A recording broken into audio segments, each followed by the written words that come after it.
adton man ang eskwelahan, koordinator nga mao ning himuon.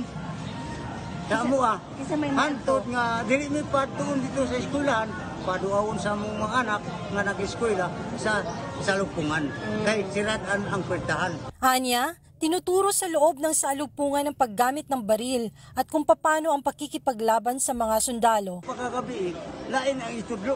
Unsa man Ang magdismantle sa armas ug lecture unsa ang pagsulong ang detachment. Mo na nakaguba sa among kultura. Pag-graduate ang mga bata tungod kay way diploma, mo-attack ng military. Tungod kay ilang gituluan ang anaon pagsulong sa detachment, ang anaon paghimog lang mine. Saksi si Dato Lumunsad sa iilang pag-aaral na nagaganap sa gabi matapos di umano ang pagsasagawa ng mga regular na klase sa umaga. Isa namang 20 anyos na nagpakilalang si Bago ang tahasang nagpahayag ng galit laban kay Saturo Campo dahil sinira nito ang kanilang buhay.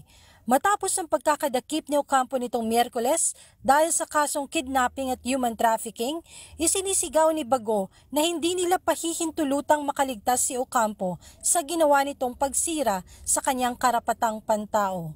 Ibinahagi rin ni Bago ang masakit na alaalang sexual abuse sa loob mismo ng salugpungan na di umano'y gawa ng mga guro ng Learning Center. Nagkakaisa ang tribong Atamanobo ng Talaingod sa pagpapahayag ng kanilang hinanakit laban sa mga rebeldeng ginagamit ang mga paaralan upang makapagtanim ng galit at puot sa bawat individual laban sa pamahalaan. Matagal na panahon ay ginamit niyo ang kagaya ko na walang pinag-aralan.